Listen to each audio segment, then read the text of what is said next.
بسم اللہ الرحمن الرحیم۔ کتاب الزکوٰۃ، زکوٰۃ کے متعلق احکام و مسائل۔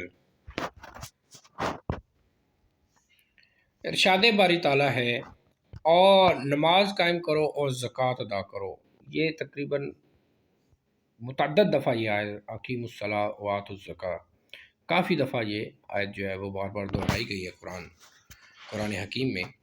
حضرت ابن عباس رضی اللہ تعالیٰ عنہما نے فرمایا، مجھ سے حضرت ابو سفیان رضی اللہ تعالیٰ عنہ نے نبی صلی اللہ علیہ وسلم کی خدمت کی حدیث بیان کی اور کہا، آپ ہمیں نماز پڑھنے، زکوٰۃ دینے اور صلہ رحمی کرنے اور پاک دامنی اختیار کرنے کا حکم دیتے ہیں۔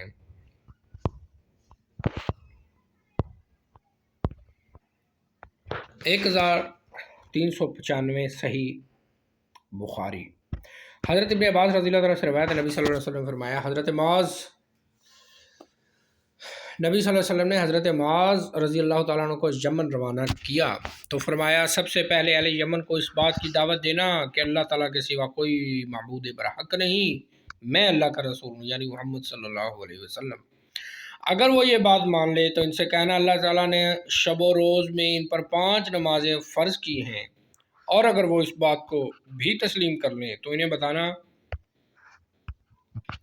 کہ اللہ تعالیٰ نے ان پر ان کے مال کا صدقہ بھی فرض کیا ہے، جو ان کے اہل قدرت سے وصول کر کے ان کے محتاجوں پر صرف کیا جائے گا۔ صحیح بخاری 1396۔ حضرت ابو ایوب رضی اللہ تعالیٰ عنہ سے روایت ہے، ایک شخص نے نبی صلی اللہ علیہ وسلم سے عرض کیا، مجھے کوئی ایسا عمل بتائیں مجھے جنت میں داخل کر دے۔ کسی نے کہا، اسے کیا ہو گیا ہے؟ اسے کیا ہو گیا؟ نبی صلی اللہ علیہ وسلم فرمایا، صاحب حاجت ہے، اور اسے کیا ہوا ہے؟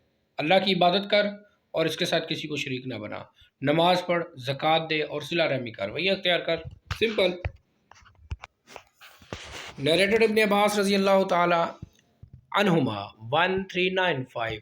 The Prophet sent Muaz رضی اللہ تعالی عنہ to Yemen and said, invite the people to testify that La ilaha illallah and I am Allah's messenger. And if they obey you to do so, then inform them that Allah has enjoined 5 salat in every day and night.